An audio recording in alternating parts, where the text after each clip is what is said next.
Hi friends, ഇന്ന് സജീർ എഴുതിയിരിക്കുന്നതിന് മേലേക്ക് കിടക്കാം. മാഡം, എൻ്റെ പേര് സജീർ, യഥാർത്ഥ പേരല്ല. എനിക്ക് 27 വയസ്സുണ്ട്. വിവാഹം കഴിഞ്ഞിട്ട് 1.5 വർഷമായി.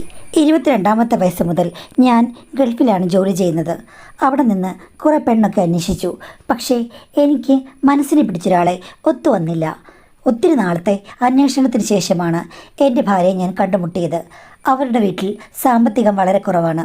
എൻ്റെ ഫാമിലിയിൽ അത്യാവശ്യം സാമ്പത്തികമുള്ള ആളുകളാണ്. അതുകൊണ്ട് തന്നെ ഈ കല്യാണം വേണ്ടാന്ന് ഒത്തിരി ആളുകൾ പറഞ്ഞു.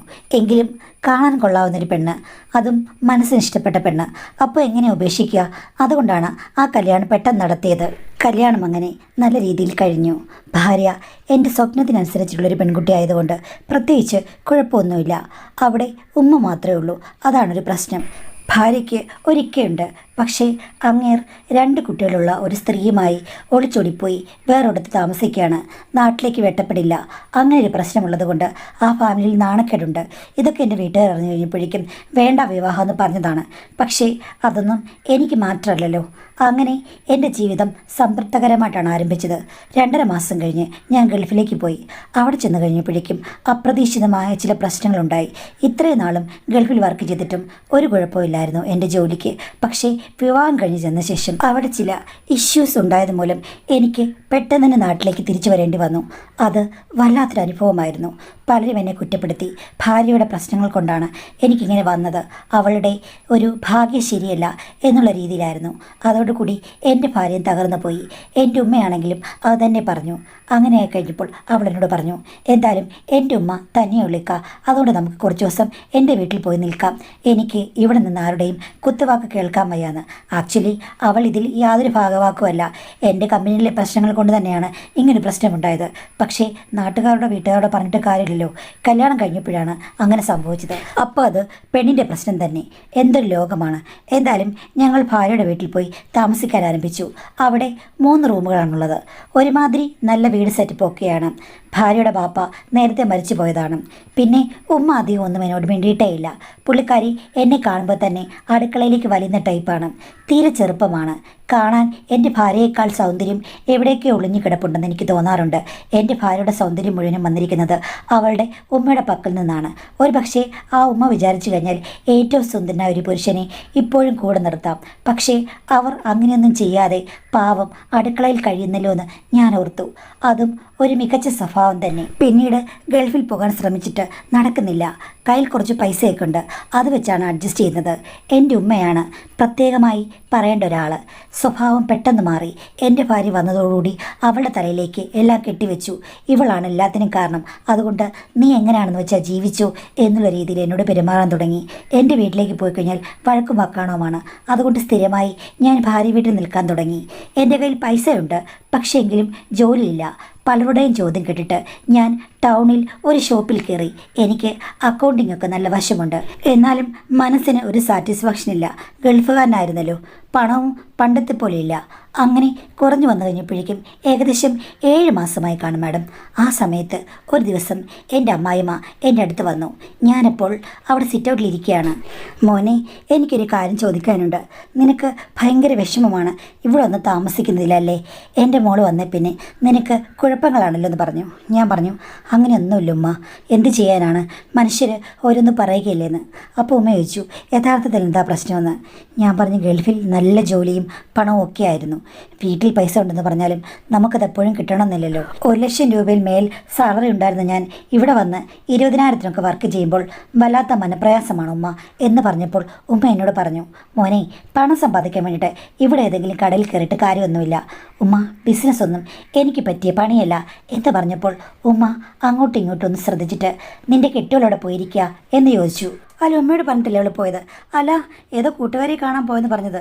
സ്പെസിഫിക്കായിട്ട് എന്നോടൊന്നും പറഞ്ഞില്ല എന്ന് പറഞ്ഞപ്പം എന്നോടൊന്നും പറഞ്ഞില്ല, പരിവാരിക്ക് ഉടനെ എന്ന് പറഞ്ഞപ്പോൾ ഉമ്മ പറഞ്ഞു, അതിനു മുമ്പ് ഞാൻ ഒരു കാര്യം പറയാം. എൻ്റെ ഹസ്ബൻഡിൻ്റെ ഒരു ഫ്രണ്ടുണ്ട്. ആ പുള്ളിക്കാരൻ ഇപ്പോഴും ഗൾഫിൽ ബിസിനസ് ചെയ്യുകയാണ്. പണ്ട് ഇക്ക ഉണ്ടായിരുന്ന സമയത്ത് അങ്ങേരുമായി നല്ല ബന്ധമായിരുന്നു. പക്ഷേ ഇപ്പോൾ ഞാൻ അദ്ദേഹം മരിച്ചു കഴിഞ്ഞ പിന്നെ ആ പുള്ളിക്കാരനുമായിട്ട് ഏതെങ്കിലും രീതിയിൽ സഹായമൊന്നും ചോദിച്ചിട്ട് പോകാറില്ല. പക്ഷേ നാട്ടിൽ അവർക്ക് ഒത്തിരി ബിസിനസ്സും കാര്യങ്ങളൊക്കെ ഉണ്ട്. അത് നോക്കി നടത്തുന്നത് ഭാര്യയാണ്. അവരുടെ പേര് സുമലത എന്നാണ്. ഞാൻ കഴിഞ്ഞ ദിവസം ഒന്ന് കണ്ടിരുന്നു. ഞാനിപ്പോൾ പറഞ്ഞു മോളുടെ കല്യാണമൊക്കെ കഴിഞ്ഞിട്ട് ഇപ്പോൾ മരുമകൻ വീട്ടിലുണ്ടെന്ന്. അവർ കല്യാണത്തിനൊക്കെ വന്നിരുന്നു.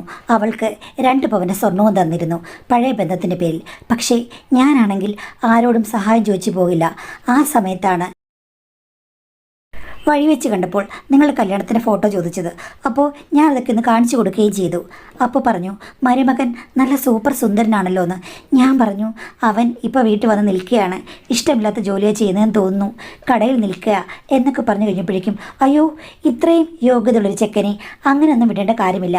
ഗൾഫിൽ അവന് ജോലി പോയെങ്കിലും കുഴപ്പമില്ല, നമ്മുടെ കമ്പനി ജോലി കൊടുക്കാമല്ലോ.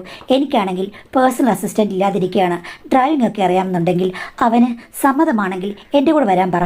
ഗൾഫിൽ എത്രയാണോ കിട്ടിയത് അത് ഞാൻ കൊടുക്കാം. എനിക്ക് ഉണ്ടായിരുന്ന പഴയ ഡ്രൈവർ പോയി. ഇപ്പോൾ എനിക്ക് എല്ലാറ്റിനും കൂടെ ഒരാൾ വേണം. ചേട്ടനാണെങ്കിലും ഒത്തിരി ദിവസമായിട്ട് എന്നോട് പറയുന്നു ആരെങ്കിലും ഒന്ന് അപ്പോയിൻമെൻറ്റ് ചെയ്യാൻ വിശ്വസ്തരായ ആൾക്കാർ വേണം. ഇത്തയുടെ മരുമകനായി കഴിയുമ്പോഴേക്കും ഒരു പ്രശ്നവുമില്ല. നോക്ക് ഇത്ത ഒന്ന് ചോദിച്ചു നോക്കുമെന്ന് പറഞ്ഞു. മോനെ എനിക്ക് നിന്നോട് ചോദിക്കാൻ മടിയായിരുന്നു. അതെന്താ ഉമ്മ, എനിക്ക് ഡ്രൈവിംഗ് അറിയാലോ, അവരുടെ അസിസ്റ്റൻ്റായിട്ട് പോകാൻ എനിക്ക് നാണക്കേട് തോന്നുന്നു വിചാരിച്ചിട്ടാണോ? അല്ല മോനെ, അതൊന്നുമല്ല. അവർ ഇത്തിരി പ്രായമുള്ളവരാണെങ്കിലും കാണാൻ നല്ല സുന്ദരിയാണ്. അതുമാത്രമല്ല അവളെക്കുറിച്ച് ചില ഗോസിപ്പൊക്കെ ഉണ്ട്. എന്താ ഉമ്മ ഗോസിപ്പ്? ചെറുപ്പക്കാരായ ചോരയും നീരുമുള്ള ആമ്പിളാരെ കാണുമ്പോഴേക്കും അവരെ അവരുടെ കമ്പനിയിലെ സ്റ്റാഫായിട്ടെടുക്കും. എന്നിട്ട് അവൾ സ്വകാര്യമായി അവരുടെ കൂടെ നടക്കുന്നുണ്ടെന്നാണ് കേൾക്കുന്നത്. പിന്നെ സ്വന്തം ഭർത്താവിനും അതൊന്നും പ്രശ്നമല്ല. ഭാര്യയ്ക്ക് വേണ്ടി നല്ല സുന്ദര കുട്ടുപ്പന്മാരെ അപ്പോയിൻമെൻറ്റ് ചെയ്യാൻ അങ്ങേർക്ക് സമ്മതമാണെന്ന് ഞാൻ കേട്ടിട്ടുണ്ട്. അതുകൊണ്ടാണ് നല്ല അടുപ്പം അവളുമായിട്ടുണ്ടെങ്കിലും സഹായമൊന്നും ചോദിച്ച് ഞാൻ പോകാതിരുന്നത്. എനിക്ക് പേടിയായിരുന്നു വല്ല പേരുദോഷം ഉണ്ടാകുമോയെന്ന്. അതുമാത്രമല്ല കെട്ടിക്കാൻ പ്രായമായൊരു പെണ്ണല്ലേ, അപ്പം അവളടുത്തൊക്കെ പോയിട്ട് എൻ്റെ മകൾക്കും വല്ല പേരുദോഷം ഉണ്ടാകുമോയെന്ന് എനിക്ക് പേടിയായിരുന്നു. നിന്നോടിത് പറയണമെന്ന് ഞാൻ ആലോചിച്ചതാണ്. പക്ഷേ പറഞ്ഞു വിട്ടു കഴിഞ്ഞാൽ ചിലപ്പോൾ അവൾ പല ഉടായ്പകളും പറഞ്ഞേക്കും. അതിനൊക്കെ നീ കൂട്ടു നിൽക്കേണ്ടി വരും. അതുകൊണ്ടാണ് ഞാൻ പറയാതിരുന്നത്. പക്ഷേ മോനെ, പൈസയുടെ കാര്യത്തിൽ കൃത്യമാണ്. നിനക്ക് എത്രയാണോ വേണ്ടത് അതിലും കൂടുതൽ അവൾ തരും. ഇത് മാത്രമല്ല പല ബിസിനസ് ഉടായ്പകളും അവൾക്കുണ്ട്, അല്ലെങ്കിൽ അവർക്കുണ്ട്. പണ്ട് ബാപ്പയും അതിലൊക്കെ പങ്കാളിയായിരുന്നു. പിന്നീട് ഞാനാണ് പറഞ്ഞത് അതൊന്നും വേണ്ടാന്ന്. ഭാഗ്യത്തിന് അദ്ദേഹം അതിലൊന്നും പോയി തലയിട്ടില്ല. എങ്കിലും നല്ലവനായി ജീവിച്ചിട്ടും അധികകാലമൊന്നും ജീവിച്ചിരിക്കാൻ എൻ്റെ ഹസ്ബൻഡിന് പറ്റിയില്ല. നല്ല വഴിക്ക് വന്ന് ഞങ്ങൾ കഷ്ടത്തിലായി. അവരതേ കോടീശ്വരായിട്ട് വില്ലസുന്നു എന്ന് വെച്ചിട്ട് നമ്മളോട് സ്നേഹക്കുറവൊന്നുമില്ലേ? എന്ത് ചോദിച്ചാലും തരും. ചോദിക്കാൻ ആരും പോകുന്നില്ലെന്നേ ഉള്ളൂ എന്ന് പറഞ്ഞു. എങ്കിൽ വേണ്ടുമ്മ, അതിൻ്റെ ഒന്നും കാര്യമില്ല, അത്ര റിസ്ക് എടുക്കേണ്ട കാര്യമില്ല. ഞാൻ ഇനിയും ഗൾഫിൽ വേറൊരു രാജ്യത്തേക്ക് പൊക്കോളാന്ന് പറഞ്ഞു. അപ്പോൾ ഉമ്മ പറഞ്ഞു അങ്ങനെയല്ല, നീ ഒന്ന് പോയി അവളെ കാണ്, അവളുടെ കണ്ടീഷൻസൊക്കെ ഒന്ന് കേൾക്ക്. നിനക്ക് അഡ്ജസ്റ്റ് ചെയ്യാൻ പറ്റുന്നതാണെങ്കിൽ അവിടെ നിന്ന് കഴിഞ്ഞാൽ ഗൾഫിലൊന്നും പോകേണ്ട കാര്യമില്ല, അതിൽ കൂടുതൽ പണം കിട്ടും എന്ന് പറഞ്ഞു. അല്ലുമ്മ, ഉമ്മ എന്നെ അറിഞ്ഞുകൊണ്ട് തന്നെ ഈ കാര്യത്തിൽ നിർബന്ധിക്കുകയാണോ? അല്ലടാ, അത് സാരമില്ല. കാര്യം നമ്മുടെ കുടുംബം ഉയരാൻ വേണ്ടിയിട്ടാണ്. അവിടെ പോയിട്ട് നീ അവളുടെ അടിമയായിട്ട് ചുറ്റായിരുന്നാൽ മതി. ബാക്കി നോക്കിയും കണ്ടു നിന്ന് കഴിഞ്ഞാൽ മോനെ ഇതിലും വലിയ പ്രയോജനമുള്ള കാര്യമില്ല. സത്യം പറഞ്ഞാൽ ഇതിൻ്റെ യഥാർത്ഥത്തിലുള്ള ഒരു വിവരങ്ങളും നിൻ്റെ ഭാര്യയോട് പറയരുത്. ഒരു കമ്പനിയിൽ ജോലിക്ക് പോവുകയാണ്, നല്ല സാലറി കിട്ടുന്നു എന്ന് മാത്രമേ പറയാവൂ. ഇനിയിപ്പം അവിടെ ചെന്ന് കഴിഞ്ഞിട്ട് സുമലത നിന്നോട് വേറെ എന്തെങ്കിലും പറഞ്ഞു കഴിഞ്ഞാൽ നിനക്ക് പറ്റുമെങ്കിൽ ഓക്കെ എന്ന് പറയുക, ഇല്ലെങ്കിൽ നീ തിരിച്ചു പോരുക. അവളെ കണ്ട് നീ ഒന്ന് സംസാരിക്കുക. അത് കഴിഞ്ഞിട്ട് എന്നോടൊന്ന് പറ, നമുക്ക് രണ്ടര കൂടെ ചർച്ച ചെയ്തിട്ട് തീരുമാനമെടുക്കാം. ഇത് രക്ഷപ്പെടാനുള്ളൊരു പിടിവള്ളിയാണ്. പിന്നെ നീ ഗൾഫിൽ പോയി ഇങ്ങനെ കിടന്ന് കഷ്ടപ്പെടുന്നതിനോട് എനിക്ക് താല്പര്യമില്ല. ഇവിടെ നിനക്ക് നല്ല സാലറി കിട്ടി നിൻ്റെ വീട്ടുകാരുടെ മുന്നിൽ നീ മികച്ചു നിൽക്കണമെന്നാണ് എനിക്കും ആഗ്രഹം. പണ്ടെൻ്റെ ഭർത്താവിനെ ഞാൻ ഒത്തിരി നിയന്ത്രിച്ചു. വേണ്ടിക്ക, ബിസിനസ് ചെയ്യേണ്ട, ആ വഴിക്ക് പോകണ്ട, ഈ വഴിക്ക് പോകണ്ട എന്നൊക്കെ പറഞ്ഞ് നല്ലവനായി നിർത്തി. അവസാനം എന്താണ്? ഒന്നുമില്ല. അപ്പോൾ ഇത്തിരിയൊക്കെ വളഞ്ഞ വഴി നമുക്ക് നോക്കാം മോനെ. നീ പോയിട്ട് വാ. നീ അതിനെക്കുറിച്ച് കൂടുതൽ എന്നോട് സംസാരിക്കേണ്ട. പോയി അവളുടെ കണ്ടീഷൻസൊക്കെ കേട്ടിട്ട് വാ, സാലറിയൊക്കെ ചോദിച്ചിട്ട് വാ എന്ന് പറഞ്ഞു. എന്തായാലും ഉമ്മ പറഞ്ഞതല്ലേ, ആദ്യമായിട്ട് പറഞ്ഞതാണ്, ആദ്യമായിട്ടാണ് ഇത്രയും സംസാരിക്കുന്നത്. അതുകൊണ്ട് പോയി നോക്കാമെന്ന് ഞാനും വിചാരിച്ചു. അങ്ങനെ അമ്മായിമ്മ പറഞ്ഞിട്ട് ഞാൻ അവിടേക്ക് പോയി. വലിയൊരു വീട്, കൊട്ടാരം പോലെ. ശരിക്കും ഗൾഫിലെ സുൽത്താൻ്റെ കൊട്ടാരമാണോ എന്ന് തോന്നിപ്പോകും. വലിയ റിച്ച് ആൾക്കാരാണെന്ന് എനിക്ക് മനസ്സിലായി. സുമലത മാഡം അവിടെ ഉണ്ടായിരുന്നു. അവരെ കണ്ട് ഞാൻ അത്ഭുതപ്പെട്ടു പോയി. എന്തൊരു സുന്ദരിയാണ്. നല്ലൊരു നെക്ലേസ് കഴുത്തിലിട്ടിട്ടുണ്ട്. കാതിൽ കിടക്കുന്നത് വൈരക്കമ്മലാണെന്ന് തോന്നുന്നു. നല്ല മിനുസമുള്ള അഴകാർന്ന ശരീരം. പ്രായം അവരെ ബാധിച്ചിട്ടില്ലേ? ഇവർക്ക് എത്ര കുട്ടികൾ കാണും? ഒന്നും ഊഹിക്കാൻ പറ്റുന്നില്ല. ഇങ്ങനെയൊരു സുന്ദരി ഇത്തിരി പ്രായമാണെങ്കിലും അവർക്ക് ഒരു വല്ലാത്ത ചന്തമാണ്. അവരെ ആണുങ്ങൾ ചിലപ്പോൾ അനുസരിച്ച് പോകും. ആജ്ഞാശക്തിയുള്ള പെരുമാറ്റവും കണ്ണുകളും ഒക്കെയാണ്. വശ്യതയുണ്ട് എന്ന് ഞാൻ മനസ്സിൽ വിചാരിച്ചു. എന്നോട് അവർ പല കഥകളും പറഞ്ഞു. പണ്ട് കാലത്ത് എൻ്റെ അമ്മായിച്ചനും അവരെയൊക്കെ തമ്മിൽ അവിടെ ഗൾഫിൽ കഴിഞ്ഞ കഥകൾ, ബിസിനസ് ആരംഭിച്ച കഥകൾ, പിന്നീട് അതൊക്കെ നിർത്തി അമ്മായിച്ചൻ പോയതും അവിടെ കുടുംബ ബന്ധങ്ങളൊക്കെ കുറിച്ച് ആകുന്നതും ഒക്കെ അവർ പറഞ്ഞു. എന്തായാലും അമ്മായിച്ചൻ ബിസിനസ് രംഗത്തുണ്ടായിരുന്നെങ്കിൽ പച്ച പിടിച്ചേനെ. എൻ്റെ അമ്മായിമ്മയാണ് അതിനെല്ലാം പിൻവലിപ്പിച്ചത് എന്നും പറഞ്ഞു. ഉമ്മ ഒരു പാവം ടൈപ്പാണെന്ന് പറഞ്ഞപ്പോഴേക്കും ആ മാഡം പറഞ്ഞു, അതെ, ഇത്തോട് ഞാൻ പറഞ്ഞിട്ടുണ്ട് ഇത്രയും പാവമാകരുതെന്ന്. എന്ത് ചെയ്യാനാ, അവരുടെ വിധി അങ്ങനെ ആയിപ്പോയി. അവരാണെങ്കിൽ ആരോട് സഹായം ചോദിക്കില്ല. എന്ത് ചെയ്യാനാ എന്ന് പറഞ്ഞിട്ട് എന്നോട് പറഞ്ഞു. എന്തായാലും നിൻ്റെ കാര്യം പോലും എന്നോട് പറയുന്നത് എനിക്ക് തോന്നിയില്ല. കല്യാണത്തിന് ഇടയ്ക്കൊന്ന് കയറി നിങ്ങളെ കണ്ടിട്ടാണ് ഞാൻ പോയത്. പക്ഷേ സ്റ്റേജിലേക്ക് ഞാൻ വന്നില്ല എന്ന് പറഞ്ഞു. ഞാൻ പറഞ്ഞു മാഡത്തെ കണ്ടതായിട്ട് ഞാൻ ഓർക്കുന്നില്ലെന്ന്. അതുകൊണ്ടാണ് ഞാൻ കുറച്ച് ബിസി ആയിരുന്നു. തലേദിവസം അവിടെ വീട്ടിൽ വന്നിട്ട് അവൾക്ക് ഗിഫ്റ്റൊക്കെ കൊടുത്തിട്ടാണ് ഞാൻ പോയത്. ഞാൻ പറഞ്ഞു അമ്മായിമ്മ പറഞ്ഞു എന്ന്. ഇനി ഞാൻ എൻ്റെ കാര്യം പറയാം. എനിക്ക് ഡ്രൈവർ കം പേഴ്സണൽ അസിസ്റ്റൻ്റാണ് വേണ്ടത്. രാവിലെ ഒരു 9 മണിയാകുമ്പോൾ വന്നാലും മതി. 10 ആയാലും എനിക്ക് പ്രശ്നമില്ല. വൈകിട്ട് ഒരു 8 മണി കഴിയുമ്പോൾ നിനക്ക് വീട്ടിലേക്ക് പോകാം. അതുവരെ എൻ്റെ കൂടെ കാണണം. സാലറി തൽക്കാലം 50,000 രൂപയെ തരാൻ പറ്റുകയുള്ളൂ. നിൻ്റെ പെർഫോമൻസ് അനുസരിച്ചായിരിക്കും ബാക്കി കാശ്. അപ്പോൾ ഇത്രേ ഉള്ളൂ മാഡം എന്ന് ചോദിച്ചു കഴിഞ്ഞപ്പോഴേക്കും അവർ ചിരിച്ചുകൊണ്ട് പറഞ്ഞു, ഇത്രയുമല്ല, ഇത്ത നിന്നെ എല്ലാം ട്രെയിൻ ചെയ്ത് വിട്ട് കാണുമെന്നാണ് ഞാൻ വിചാരിച്ചത്. പക്ഷേ ഇത്തയുടെ സ്വഭാവം അനുസരിച്ച് അങ്ങനെ തുറന്ന് സംസാരിക്കില്ല. എല്ലാം ഉള്ളിലൊതുക്കും. അതുകൊണ്ട് നിന്നോട് എന്തെങ്കിലും സൂചിപ്പിച്ച് കാണും ഇല്ലേ എന്ന് ചോദിച്ചു കഴിഞ്ഞപ്പോഴേക്കും ഞാൻ തലയാട്ടി. അപ്പോൾ അവർ തുറന്നു പറഞ്ഞു, എനിക്കതിൽ നാണക്കെടൊന്നുമില്ല. നീ പുറത്തു പോയി പറഞ്ഞാലോ ഈ ജോലി സ്വീകരിക്കാതിരുന്നാലോ ഒന്നും എനിക്ക് പ്രശ്നമില്ല. പക്ഷേ ഉള്ളതുപോലെ ഞാൻ പറയും. നിന്നെ കണ്ടപ്പം എനിക്ക് കല്യാണത്തിനും തന്നെ ഇഷ്ടപ്പെട്ടു. നല്ലൊരു പയ്യനാണല്ലോ എന്ന്. ഇവിടെ മുൻപൊരു പയ്യൻ നിൽക്കുന്നുണ്ടായിരുന്നു. പക്ഷേ ഞാൻ സജസ്റ്റ് ചെയ്ത പെണ്ണിനെയല്ല അവൻ കല്യാണം കഴിച്ചത്. അതുകൊണ്ട് തന്നെ ഇവിടെ നിൽക്കാൻ അവന് പിന്നീട് ബുദ്ധിമുട്ടുണ്ടായിരുന്നു. അവനെ ഞാൻ ഒഴിവാക്കി. അതുകൊണ്ട് നീ ഇപ്പോൾ വന്നെന്ന് പറഞ്ഞാൽ എനിക്ക് സന്തോഷമാകും. പിന്നെ നിന്നെയും ഭാര്യയും വീട്ടുകാരെയൊക്കെ എനിക്കറിയാമല്ലോ. അതുകൊണ്ട് കുഴപ്പമില്ല. വേറെ ഒരു കാര്യം എനിക്ക് തുറന്നു പറയാനുണ്ട്. എനിക്ക് എൻ്റെ കൂടെയുള്ള പേഴ്സണൽ അസിസ്റ്റൻ്റ് പറയുമ്പോൾ എൻ്റെ കാര്യം മാത്രം നോക്കാനുള്ളതാണ്. എന്ന് വെച്ച് കഴിഞ്ഞാൽ എനിക്ക് പണ്ട് തൊട്ടേ ഭർത്താവുണ്ടെങ്കിലും ഇടയ്ക്ക് മറ്റ് ചില സഹായങ്ങൾ, അതും പുറമേ നിന്നുള്ള സഹായങ്ങൾ ആവശ്യമായി വരും. എൻ്റെ ശരീരം അങ്ങനെയാണ്. കാരണം ഒരാളിൽ മാത്രം തൃപ്തിപ്പെട്ടു പോകുന്ന ആളല്ല. ഭർത്താവ് എപ്പോഴും എൻ്റെ മനസ്സ് മനസ്സിലാക്കുന്ന ആളാണ്. ഭർത്താവിനെ ഞാൻ പറത്തി വിട്ടിരിക്കുകയാണ്. പട്ടം പോലെ എവിടെ വേണമെങ്കിലും പോകാം. പക്ഷേ എൻ്റെ മനസ്സിൽ ഒരു പ്രണയിനി ഒളിഞ്ഞിരിപ്പുണ്ട്. ആ പ്രണയം സഫലമാക്കാൻ എപ്പോഴും എനിക്ക് യുവരക്തമാണ് വേണ്ടത്. അതായത് 30 വയസ്സിന് താഴെയുള്ള ആളുകൾ. അവർ എപ്പോഴും എൻ്റെ കൂടെ വേണം. ഞാൻ പറഞ്ഞു, അങ്ങനെയാണെങ്കിൽ മാഡം എനിക്ക് 30 വയസ്സ് കഴിയുമ്പോഴേക്കും മാഡം എന്നെ പറഞ്ഞു വിടില്ലേ? അപ്പോൾ മാഡം പൊട്ടിച്ചിരിച്ചു. നീ വിദഗ്ധനാണല്ലോ. എടാ, 30 വയസ്സെന്ന് പറഞ്ഞത് എനിക്ക് എൻ്റെ അടുത്ത് വരേണ്ട പ്രായമാണ്. പക്ഷേ വന്നു കഴിഞ്ഞ് ഞാൻ പറയുന്നത് പോലെ നിന്ന് കഴിഞ്ഞാൽ, എനിക്കിഷ്ടപ്പെട്ടു കഴിഞ്ഞാൽ അമേരിക്കയിൽ പോയി ജോലി ചെയ്തതിനേക്കാൾ ഗുണമാണ്. എൻ്റെ കൂടെ കുറേ കാലമുള്ള ആളുകളുണ്ടായിരുന്നു. പക്ഷേ എനിക്കൊരു അബദ്ധം പറ്റി. കല്യാണം കഴിക്കാത്ത ചെക്കന്മാരാണ് ഏറ്റവും നല്ലതെന്ന് ഞാൻ വിചാരിച്ചു. പക്ഷേ അവരൊക്കെ പിന്നീട് ഏതെങ്കിലും പെണ്ണുങ്ങളെ കല്യാണം കഴിച്ച് കഴിയുമ്പോഴേക്കും അവളുമാരുടെ തോളിൽ ഞാൻ അങ്ങ് പോകും. എൻ്റെ കാര്യങ്ങൾക്ക് കുറവ് സംഭവിക്കും. അതെനിക്ക് ഒട്ടും ഇഷ്ടമല്ല. അപ്പോഴാണ് എനിക്ക് ഐഡിയ വന്നത്, കല്യാണം കഴിച്ച് യങ്ങായുള്ള ഒരാൾ അത് മതി. അപ്പോൾ ഒരു പ്രശ്നവുമില്ല. അങ്ങനെയാണ് നീ എനിക്ക് സജഷനായിട്ട് വന്നത്. അതുമാത്രമല്ല, പ്രത്യേകതരം ഫീച്ചേഴ്സ് എനിക്ക് വേണം. സുന്ദരനായിരിക്കണം.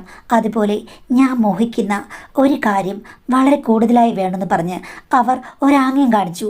അയ്യോ മാഡം, മാഡം പ്രതീക്ഷിക്കുന്ന പോലെ ഒന്നുമല്ല ഞാൻ എന്ന് പറഞ്ഞു കഴിഞ്ഞപ്പോഴേക്കും, അതെ ആണ്, നിൻ്റെ അമ്മായിമ്മയാണ് എനിക്കതിന് ഉറപ്പ് തന്നത്. നിൻ്റെ അമ്മായിമ്മ ഉറപ്പ് തന്നു കഴിഞ്ഞാൽ പിന്നെ എനിക്ക് ഒരു പ്രശ്നവുമില്ലെന്ന്. അയ്യോ അമ്മായിമ്മ ഇതൊക്കെ എങ്ങനെയാണ് ശ്രദ്ധിക്കുന്നത് എന്ന് ചോദിച്ചു കഴിഞ്ഞപ്പോഴേക്കും അവർ പൊട്ടിച്ചിരിച്ചുകൊണ്ട് പറഞ്ഞു, നിൻ്റെ അമ്മായിമ്മ സൈലൻ്റായിരിക്കുന്നെങ്കിലും അവർ അടങ്ങിയൊതുങ്ങി ഇരിക്കുന്നതായി ഭാവിക്കുകയാണ്. യഥാർത്ഥത്തിൽ ഒത്തിരി ദീർഘദൃഷ്ടിയുള്ള ആളാണ്. ഞങ്ങളുടെ ചെറുപ്പകാലത്ത് എൻ്റെ ഈ ആഗ്രഹം പറഞ്ഞു കഴിഞ്ഞപ്പോഴേക്കും നിൻ്റെ അമ്മായിമ്മയാണ് എന്നെ പ്രോത്സാഹിപ്പിച്ചത്. ആഗ്രഹം തോന്നിക്കഴിഞ്ഞാൽ പിന്നോട്ട് മാറരുത്. ഭർത്താവും അതിനേക്കാൾ സുമുഖനായൊരു വ്യക്തിയും. അത് രണ്ടും കൂടി മെയിൻറ്റെയിൻ ചെയ്ത് നീ പോ മോളെ എന്ന് പറഞ്ഞ് എന്നെ ഒത്തിരി സഹായിച്ചത് ഇത്തയാണ്. പിന്നെ എനിക്ക് വേണ്ടി പണ്ട് കാലത്ത് ഇത്ത ഒത്തിരി സെലക്ഷനുകൾ നടത്തിയിട്ടുണ്ട്. എൻ്റെ മോഹ അളവുകൾ കണ്ടുപിടിച്ച് തരുന്നത് ഇത്തയായിരുന്നു. ഒറ്റ നോട്ടത്തിൽ കണ്ടുപിടിക്കും. അതിലെന്തോ ഒരു വിദഗ്ധമായ സ്വഭാവം ഇത്തയ്ക്കുണ്ട്. അല്ല, എൻ്റെ അമ്മായിമ്മ ഒരു പാവമാണ് മാഡം. പാവങ്ങളാണ് മോനെ ശരിക്കും ഉറഞ്ഞു തുള്ളുന്നത്. നോക്ക് എന്ന് പറഞ്ഞ് എനിക്കൊരു വീഡിയോ അവർ കാണിച്ചു തന്നു. ദൈവമേ, ഞാനാണെങ്കിൽ മുറ്റത്ത് നിന്ന് കുളിക്കുകയാണ്. പൈപ്പിൻ്റെ മൂട്ടിൽ നിന്ന് കുളിക്കുന്നത് വ്യക്തമായി ചില ഭാഗങ്ങൾ ഫോക്കസ് ചെയ്ത് സോപ്പ് തേച്ച് ഉരച്ച് കുളിക്കുന്ന വീഡിയോ അമ്മായിമ്മ ഷൂട്ട് ചെയ്ത് അവർക്ക് അയച്ചു കൊടുത്തിട്ടുണ്ട്. വ്യക്തമായി കാണാം. ബാലഗോപാലനെ എണ്ണ തേപ്പിക്കുമ്പോൾ പാടടി എന്ന പാട്ട് എനിക്ക് ഓർമ്മ വന്നു. എൻ്റെ അമ്മായിമ്മ ഒരു ഭയങ്കരിയാണെന്ന് എനിക്ക് മനസ്സിലായി. ഒരു ഘട്ടത്തിൽ അവർ ഒതുങ്ങിങ്ങനെ ഇരുന്നതിൻ്റെ കാരണം എന്താണെന്ന് എനിക്ക് അറിയില്ല. മാഡവുമായിട്ട് ദീർഘമായി സംസാരിച്ചു കഴിഞ്ഞപ്പോഴേക്കും ഞാനത് പങ്കുവെച്ചപ്പോൾ മാഡം പറഞ്ഞു, എനിക്കും അറിയില്ല, എന്തോ സംഭവിച്ചിട്ടുണ്ട്. ഒരു പക്ഷേ ഹസ്ബൻഡിന് മുമ്പേ ഉമ്മ മരിച്ചിരുന്നു. അവരുടെ ഉമ്മയായിരുന്നു എല്ലാത്തിൻ്റെ ഒരു ശക്തി കേന്ദ്രം. അത് കഴിഞ്ഞതിൽ പിന്നെയാണ് കുറച്ചൊക്കെ ഒതുങ്ങിയത്. ഭർത്താവിനെയും വേണ്ട, ആവശ്യമില്ലാത്ത ബിസിനസ് വേണ്ട എന്നൊക്കെ പറഞ്ഞ് പിന്തിരിപ്പിച്ചു. പിന്നീടാണ് അവർക്ക് പ്രശ്നങ്ങൾ തുടങ്ങിയത്, സാമ്പത്തികമായ വിഷമങ്ങൾ. ഒരുപക്ഷെ ഞാൻ നല്ല സ്ത്രീ അല്ലായിരിക്കാം. നിൻ്റെ അമ്മായിയമ്മ ഇപ്പോൾ നല്ലൊരു സ്ത്രീയാണെങ്കിലും പണ്ടത്തെ സ്പാർക്ക് ഉള്ളിലുണ്ട്. അല്ലെങ്കിൽ സ്വന്തം കാര്യങ്ങൾ മെച്ചപ്പെടാൻ വേണ്ടിയിട്ട് ഇങ്ങനൊരു വീഡിയോ എടുത്ത് എനിക്ക് അയച്ചു തന്നിട്ട് മരുമകൻ്റെ എല്ലാ ഗുണങ്ങളും എനിക്ക് വർണ്ണിച്ചിട്ട് ഇവിടെ ജോലിക്കെടുക്കണമെന്ന് പറയില്ലല്ലോ. എന്തായാലും എനിക്ക് ഇത്തയച്ചു തന്ന എല്ലാ ഗുണഗണങ്ങളും ഇഷ്ടപ്പെട്ടുകൊണ്ട് തന്നെയാണ് ഞാനിവിടെ ജോലി കൊടുക്കാമെന്ന് പറഞ്ഞത്. കാരണം എൻ്റെ എല്ലാ അവസ്ഥകളും മോഹങ്ങളും മോഹഭംഗങ്ങളും ഒക്കെ നിൻ്റെ ഇത്തയ്ക്ക് പണ്ട് മുതലേ അറിയാം. എൻ്റെ അടുത്ത് വന്നു കഴിഞ്ഞ് കഴിഞ്ഞാൽ ഒരു നടയ്ക്ക് ആരും പോകില്ലെന്നും അറിയാം. അതുകൊണ്ട് സ്വന്തം മരുമകനോട് എങ്ങനെ പെരുമാറണമെന്ന് ആദ്യം ഒരു കൺഫ്യൂഷൻ ഉണ്ടായിരുന്നു. രണ്ടും കൽപ്പിച്ച് നിന്നോട് പറഞ്ഞു. എന്തായാലും നിൻ്റെ മട്ടുഭാവം കണ്ടിട്ട് നീ എൻ്റെ കണ്ടീഷൻസിനൊക്കെ തയ്യാറായിട്ടാ വന്നേ എന്ന് പറഞ്ഞു. എനിക്കത് കേട്ട് കഴിഞ്ഞപ്പോൾ ഇത്തിരി ഒരു പ്രശ്നമുണ്ടായിരുന്നു. എങ്കിലും അവരെ കണ്ടപ്പോൾ തന്നെ എനിക്കിഷ്ടം തോന്നി. ഇത്രയും ഇഷ്ടം കൂടിയ ഒരാൾ എന്നോട് കാര്യങ്ങളൊക്കെ വിശദമായി തുറന്നു പറഞ്ഞു കഴിഞ്ഞപ്പോൾ പിന്നെ എന്തു പറയാനാണ്? ഒന്നുകിൽ അംഗീകരിക്കുക, ഇല്ലെങ്കിൽ പോരുക, അത്രയല്ലേ ഉള്ളൂ. എനിക്ക് നോ പറയാൻ തോന്നിയില്ല. ഞാൻ എസ് പറഞ്ഞിട്ടാണ് പോകുന്നത്. പിറ്റേ ദിവസം മുതൽ ഞാൻ അവരുടെ കൂടെ പോകാൻ തുടങ്ങി. തിരിച്ചു വന്ന് അമ്മായിമ്മയോട് ജോലി കിട്ടിയെന്ന് പറഞ്ഞു. അപ്പോൾ പുള്ളിക്കാരി ഒന്ന് ഊറിച്ചിരിക്കുന്നത് ഞാൻ കണ്ടു. ഒരു പെരുങ്കള്ളിയാണ് അമ്മായിമ്മെന്ന് എനിക്ക് മനസ്സിലായി. എത്ര വലിയ കാര്യമാണ് പെട്ടെന്നവർ എല്ലാ രീതിയിലും ഒതുക്കത്തിൽ സാധിച്ചെടുത്തത്. അതുമാത്രമല്ല, വീഡിയോ എടുക്കാനൊക്കെ അവർ മിടുക്കിയാണെന്ന് എനിക്ക് ഇപ്പോഴാണ് മനസ്സിലായത്. ഭാര്യയോട് അതൊന്നും ഷെയർ ചെയ്യാൻ പറ്റില്ല. പിന്നെ എന്തായാലും മാഡം ആദ്യമേ തന്നെ എനിക്ക് 2 ലക്ഷം രൂപ തന്നു. നിനക്ക് കടങ്ങളോ മറ്റു ചിലവോ എന്തെങ്കിലും ഉണ്ടെങ്കിൽ അതിനാണ് മാഡം തന്നത്. പിന്നെ മാഡത്തിൻ്റെ പ്രത്യേക സ്വഭാവങ്ങളെപ്പറ്റി പറഞ്ഞു കഴിഞ്ഞാൽ രാവിലെ പുള്ളിക്കാരിക്ക് പ്രത്യേകിച്ച് കുഴപ്പമൊന്നുമില്ല. പക്ഷേ ഉച്ച കഴിയുമ്പോൾ എന്നെ ക്യാബിലേക്ക് വിളിപ്പിക്കും. എന്നിട്ട് പറയും, നമുക്ക് ഇപ്പോൾ വീട്ടിൽ പോകാമെന്ന്. ഇപ്പോൾ വീട്ടിൽ പോകണമെന്ന് പറഞ്ഞു കഴിഞ്ഞാൽ പുള്ളിക്കാരി എല്ലാം കൊണ്ടും തയ്യാറായെന്നാണ് അർത്ഥം. ആവശ്യക്കാരന് ഔചിത്യം പാടില്ല, അല്ലെങ്കിൽ ആവശ്യക്കാരിക്കും പാടില്ല. അതുകൊണ്ട് ഞാൻ അനുസരിച്ച് മുന്നോട്ട് പോകണം. ആ സമയത്ത് അനുസരണയുള്ള ഒരു കുഞ്ഞാടായി ഞാൻ പെരുമാറണമെന്നാണ് മാഡം പറഞ്ഞിട്ടുള്ളത്. അല്ലാത്ത സമയത്ത് തർക്കിക്കുകയോ വഴക്കുണ്ടാക്കുകയോ ഒക്കെ ചെയ്യാം. പക്ഷേ ഈ ഒരു കാര്യത്തെക്കുറിച്ച് മാത്രം ഒന്നും പറയാൻ പാടില്ല. ഒരു സജഷൻസും മാഡം സ്വീകരിക്കില്ല. മാഡത്തിൻ്റെ സജഷൻസ് ഞാൻ സ്വീകരിക്കണം. ചിലപ്പോൾ മാഡത്തിന് താണ്ഡവമാടാൻ തോന്നുമായിരിക്കാം, ചിലപ്പോൾ മന്ദമാരുതനെ പോലെ തെന്നിയടിക്കുമായിരിക്കാം. അതൊക്കെ മാഡത്തിൻ്റെ മൂഡനുസരിച്ചിരിക്കും. അതിനെല്ലാം ഞാൻ കൂട്ടു നിൽക്കണം. ക്ഷീണമാണെന്നോ തളർച്ചയാണെന്നോ ഞാൻ പറയാൻ പാടില്ല. അസുഖമാണെന്ന് പറഞ്ഞത് അത്ര ഇഷ്ടമല്ല. ഏതെങ്കിലും ഒരു ദിവസം പനിയാണെന്ന് പറഞ്ഞ് ഒന്ന് മാറ്റി വെച്ച് കഴിഞ്ഞാൽ അന്ന് എന്നോട് വലിയ വഴക്കായിരിക്കും. അത് അങ്ങനെ പാടില്ല. ചികിത്സ ചെയ്ത് നേരെയാക്കി എനിക്ക് സർവീസ് കറക്റ്റായിട്ട് നടക്കണം എന്ന് പറയും മാഡം. ഒരു പ്രത്യേക സ്വഭാവക്കാരിയാണ് എന്ന് വെച്ചിട്ട് എന്നോട് സ്നേഹക്കുറവൊന്നുമില്ല. ഈ കാര്യത്തിൽ 2, 3, 4 മണിക്കൂർ നീണ്ടുപോകുന്ന ഇൻട്രസ്റ്റുകൾ ഉണ്ടെന്നുള്ളതല്ലാതെ അവരെ കൊണ്ട് എനിക്ക് ഗുണമേ ഉള്ളൂ. ഗൾഫിൽ നിന്നാലോ അല്ലെങ്കിൽ അമേരിക്കയിൽ പോയാലോ ഇത്രയും ഗുണമുണ്ടാകില്ല. സത്യം പറഞ്ഞു കഴിഞ്ഞാൽ അമ്മായിയമ്മ വഴി ഞാനും എൻ്റെ ഭാര്യയും എല്ലാം ഇപ്പോൾ സമ്പന്നരായിക്കൊണ്ടിരിക്കുകയാണ്. മാഡം എനിക്ക് വേണ്ടി ധാരാളം ചിലവാക്കുന്നുണ്ട്. എൻ്റെ ഭാര്യയ്ക്കതിൽ സംശയമൊന്നുമില്ല. ഇനി അഥവാ സംശയം എന്തെങ്കിലും ഉണ്ടെങ്കിൽ തന്നെ അമ്മായിയമ്മ അത് അടിച്ച് ഒതുക്കി വിടും. പക്ഷെ എന്ന് വെച്ചിട്ട് കൂടുതൽ സംസാരത്തിനൊന്നും എൻ്റെ അടുത്ത് വരില്ല. പക്ഷേ ഈ ഇടയ്ക്ക് ഒരവസരം കിട്ടിക്കഴിഞ്ഞപ്പോഴേക്കും തുറന്നു ചോദിച്ചു, വീഡിയോ ഒക്കെ എടുത്ത് അയച്ചു കൊടുക്കാൻ മാത്രം ഉമ്മ ഇത്രയും അഡ്വാൻസ് ആയിരുന്നു എന്ന്. അപ്പോൾ ഉമ്മ എന്നോട് പറഞ്ഞു, പണ്ട് കാലത്ത് ഞാൻ വിചാരിച്ചത് പണം ഒരു പ്രശ്നമല്ലെന്നാണ്. പക്ഷേ ഇപ്പോൾ പണത്തിനാണ് മുൻതൂക്കം. ആ സമയത്ത് ഞാൻ പഴയ കാര്യങ്ങൾ പറഞ്ഞുകൊണ്ടിരുന്നിട്ട് യാതൊരു ഗുണവുമില്ലെന്ന് എനിക്ക് മനസ്സിലായി. പിന്നെ നിന്നെയും എൻ്റെ മകളെ ഞാൻ രക്ഷപ്പെടുത്തണം. ആ സമയത്ത് ഞാൻ തത്തത്താ പെത്തത്താ പറഞ്ഞുകൊണ്ടിരുന്നു കഴിഞ്ഞാൽ ഒന്നും നടക്കില്ല. അതുകൊണ്ട് എൻ്റെ കാര്യങ്ങളൊക്കെ ഞാനങ്ങ് മാറ്റിവെച്ചു. പക്ഷേ ഇത്രയൊക്കെ ഞാൻ ചെയ്തിട്ടും നീ എന്നോട് ഒരു നന്ദി വാക്ക് പോലും പറഞ്ഞില്ല. ആഹാ, ഇനി ഉമ്മയോട് ഞാൻ എന്ത് നന്ദി വാക്കാണ് പറയേണ്ടത്? ഞാനിപ്പോൾ ഉമ്മ പറഞ്ഞതുപോലെ പ്രവർത്തിച്ചുകൊണ്ടിരിക്കുകയല്ലേ. അപ്പോൾ ഉമ്മ എന്നോട് പറയുകയാണ്, ആ നന്ദി വാക്കല്ല, അവളുടെ കൂടെ നിനക്ക് ഇഷ്ടത്തിനനുസരിച്ച് നിൽക്കാം. പക്ഷേ ഈ ഉമ്മ ഈ വീട്ടിലെ ഇരുട്ടറയിൽ കഴിയുന്നു. എന്നിട്ട് ഒരു ദിവസമെങ്കിലും ഉമ്മയോട് നീ എന്തെങ്കിലും സുഖമാണോ എന്ന് ചോദിച്ചിട്ടുണ്ടോ എന്ന് ചോദിച്ചു. ഞാൻ പറഞ്ഞു, അങ്ങും ഇങ്ങനെ തൊടാതെ പറഞ്ഞു കഴിഞ്ഞാൽ എനിക്ക് മനസ്സിലാകില്ലെന്ന്. ഞാൻ നിന്നെ അവളുടെ അടുത്ത് പറഞ്ഞു വിട്ടത് പണത്തിൻ്റെ മാത്രം ഉദ്ദേശം കൊണ്ടല്ല. നീ എനിക്ക് സഹായം ചെയ്യുമെന്ന് പ്രതീക്ഷിച്ചിട്ടാണ് ഞാൻ ഇതിനെല്ലാം മുൻകൈ എടുത്തത്. പണവും പത്രാസുമായി കഴിഞ്ഞപ്പോൾ നീ എന്നെ മറന്നെന്ന്. ഉമ്മയ്ക്ക് കിട്ടുന്ന പണമൊക്കെ ഞാൻ തരുന്നില്ലേ നല്ലതുപോലെ? പണമല്ലടാ എൻ്റെ പ്രശ്നം എന്ന് പറഞ്ഞ് ഉമ്മ എന്നോട് ചേർന്ന് നിന്നു. ഉമ്മ ഈ വീട്ടിലത് റിസ്ക്കാന്ന് പറഞ്ഞു കഴിഞ്ഞപ്പോഴേക്കും ഉമ്മ എന്നെ നിർബന്ധിക്കുകയാണ്. ഒരു റിസ്ക്കുമില്ല. മാഡത്തിൻ്റെ ആവശ്യം കഴിയുമ്പോൾ നീ വീട്ടിൽ വരുന്നു. പിന്നെ ഉള്ളത് എൻ്റെ മകളുടെ ആവശ്യമാണ്. അത് കഴിഞ്ഞു കഴിഞ്ഞാൽ പിന്നെ എന്നെ കൂടെ ഒന്ന് സംരക്ഷിക്കാൻ നിനക്കെന്താ കുഴപ്പം എന്ന് ചോദിച്ച് ഇപ്പോഴെന്നോട് വഴക്കുണ്ടാക്കുകയാണ്. മാഡത്തോട് മാത്രം ഞാനിത് ഷെയർ ചെയ്തപ്പോൾ മാഡം പറഞ്ഞു, ഇത്തയുടെ ആഗ്രഹം അങ്ങനെയാണെങ്കിൽ നീ പരിഗണിക്കണമെന്ന്. സത്യം പറഞ്ഞാൽ ഈ പറഞ്ഞതുപോലെ എനിക്ക് സൗന്ദര്യമുണ്ട്, അല്ലെങ്കിൽ ഫീച്ചേഴ്സ് ഉണ്ടെന്നല്ലാതെ മാഡം എനർജി എനിക്ക് വളരെ വളരെ കുറവാണ്. എനിക്ക് ഇവരെ എല്ലാവരെയും കൂടെ മാനേജ് ചെയ്യാൻ പറ്റുമെന്ന് തോന്നുന്നില്ല. ഒരു രീതിയിൽ പണം ഉണ്ടാക്കാൻ വേണ്ടിയിട്ട് എടുത്തു ചാടി. ഇപ്പോൾ എൻ്റെ മനസ്സ് ആകെ കൺഫ്യൂഷനിലാണെന്നാണ് പറഞ്ഞിരിക്കുന്നത്. തീർച്ചയായിട്ടും അങ്ങനെയാണ്. കാര്യം കേൾക്കുമ്പോൾ ഇതൊക്കെ രസമാണെന്ന് തോന്നും. 3 അല്ല 300 പോരട്ടെ എന്ന് ചില ആണുങ്ങൾ പറയുമായിരിക്കാം.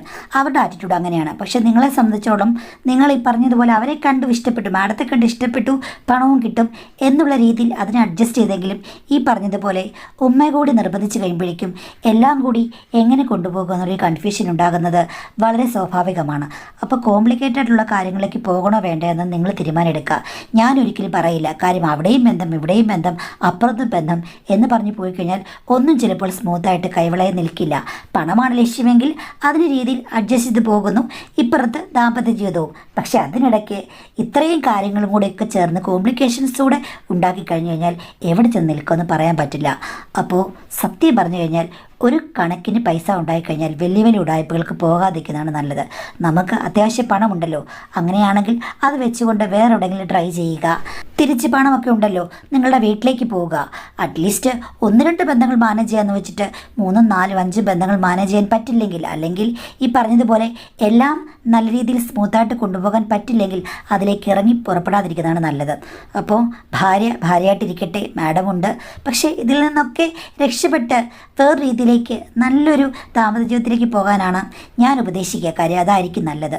കേൾക്കുമ്പോൾ രസമുണ്ടെങ്കിലും അത്രയും കോംപ്ലിക്കേഷനിലേക്ക് പോകാതിരിക്കുക. അതിനുള്ള വഴികൾ കണ്ടുപിടിക്കുക, രക്ഷപ്പെടാനുള്ള വഴികൾ കണ്ടുപിടിക്കുക. പണം ഉണ്ടല്ലോ, അത് വെച്ചിട്ട് തന്നെ അത് ചിന്തിക്കാവുന്നതേ ഉള്ളൂ.